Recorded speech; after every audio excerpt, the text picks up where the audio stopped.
Nous sommes vendredi 8 mars, en cette journée où les femmes célèbrent leurs acquis dans un contexte où les défis à relever restent encore nombreux. Nungwa, village de la sous-vertu de Noé dans le département d'Aboasso, région du Sud Komoué, pleure deux de ses illustres fils, son premier chef de canton et son ancien chef de village. Avec les populations, ils entretenaient d'excellents rapports, les femmes notamment, en faveur desquelles ils ont beaucoup investi. Nos deux illustres personnalités avaient organisé les femmes en coopérative et aujourd'hui, à travers cette coopérative, elles arrivent à faire de la culture du vivrier.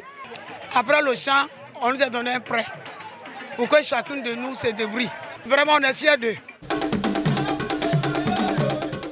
À l'annonce de leur décès jusqu'à leur funérailles, les femmes du canton Nungwa et celles du royaume Soye auquel est rattaché ce canton se sont montrées solidaires du malheur qui a touché les populations du royaume Soye. Les femmes sont présentes à toutes les étapes des rites funéraires pendant lesquels la tradition oblige, leur présence est exigée, comme ici à la cuisine. Les femmes, outre leur domaine de compétence, se sont organisées pour l'accueil des invités de Sa Majesté Nana, le Soye Biakmanyi Ier, roi des Soye, qui organise les funérailles des deux chefs. Les hommes aident les femmes dans cette tâche, mais ce sont elles qui contrôlent tout. On nous assigne des tâches, pas forcément par genre, on le fait par compétence. Nungwa, siège du royaume Soye. Ici, les hommes reconnaissent la valeur des femmes. Elles ne considèrent plus comme par le passé une société en marge de celle des hommes. Bien plus, les femmes du Soye s'affichent comme les actrices majeures dans le sort et le progrès de leur royaume, tout en étant respectueuses des us et coutumes. Et dans cette dynamique, Sa Majesté Nana Msoyo Biakmanyi Ier continue d'œuvrer pour l'égalité entre femmes et hommes.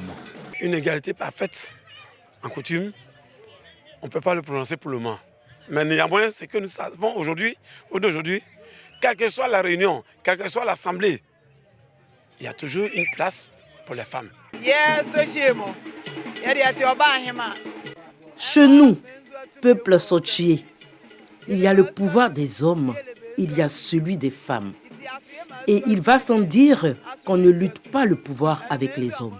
Toutefois, nous nous battons pour que les hommes nous accompagnent dans notre combat pour l'autonomisation et arriver à l'égalité des sexes. Des femmes à qui l'on reconnaît dans le royaume Soye un rôle majeur et essentiel, fortes de leurs acquis, au début et à la fin de toute cérémonie, malheureuse comme heureuse, mettant toute leur énergie et leur intelligence au service de la communauté. Et si, en ce moment, elles rivalisent de virtuosité avec les hommes, elles savent que le combat pour l'égalité femmes-hommes est encore loin d'être gagné.